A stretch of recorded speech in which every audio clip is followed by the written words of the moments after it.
The woman host of a local television broadcast in Sarasota, Florida this morning pulled out a gun and shot herself in the head while the program was on the air. 30-year-old Chris Chubuk is in critical condition tonight. Seconds before shooting herself, Ms. Chubuk told WXLT TV viewers, in keeping with Channel 40's policy of bringing you the latest reports of local blood and guts. What happened was true. The most bizarre and brutal series of crimes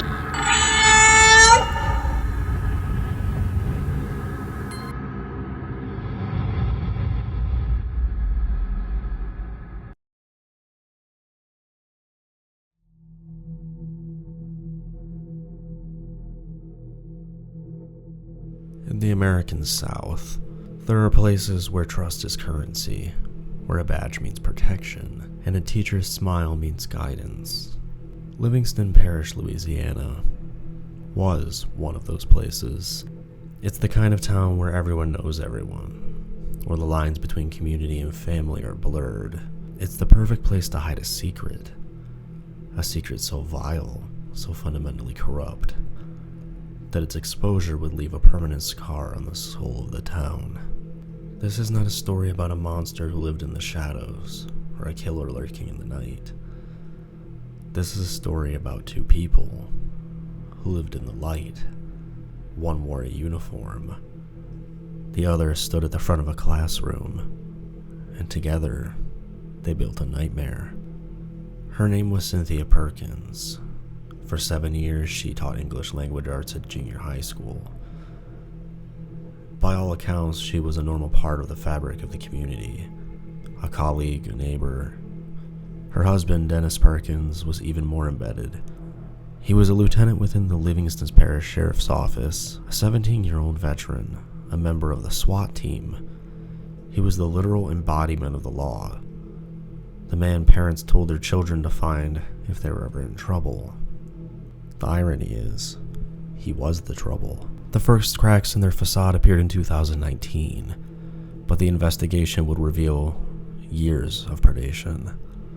Dennis Perkins faced nearly 80 felony charges. Cynthia was initially hit with more than 70 of her own. They were both arrested and unable to post bond.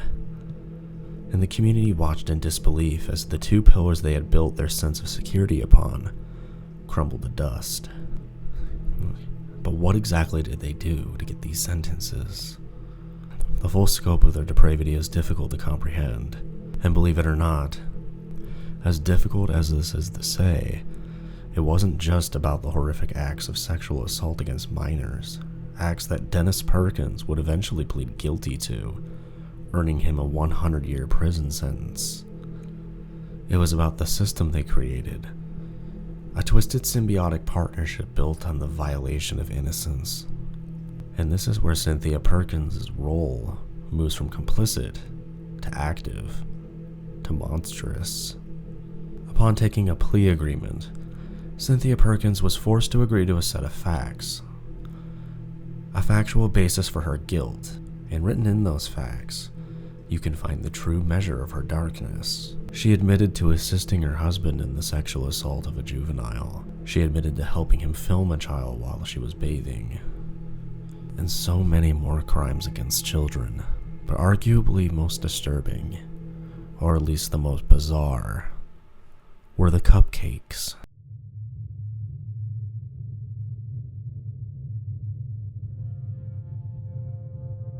She admitted to lacing desserts with her husband's semen before giving them to school-aged children. Court documents would later reveal that the police found pictures of Perkins' students eating the semen-laced cupcakes. Think about that. That level of premeditation, the act of baking it, and presenting a treat to a child, knowing what was hidden inside, a violation that was both public and deeply, intimately private. Her defense, a predictable hollow refrain, was that she was manipulated, that Dennis was the mastermind. Her own attorney called him the real monster and claimed his client was innocent. But a witness, someone who once considered Cynthia a best friend, painted a much different picture, a more damning picture. They called her Dennis's huntress. In February of 2022, Cynthia Perkins stood in a mostly empty Livingston courtroom, wearing an orange jumpsuit. The 36-year-old cried softly as she listened to the testimony. She rattled off a lengthy apology to her victims, her friends, and her family. But the words were meaningless, an epilogue written for a story that had already destroyed its characters. She pleaded guilty to second-degree rape, producing child pornography, producing child exploitation material, and mingling harmful substances. She waived her right to appeal, a move the Attorney General noted spared the victims from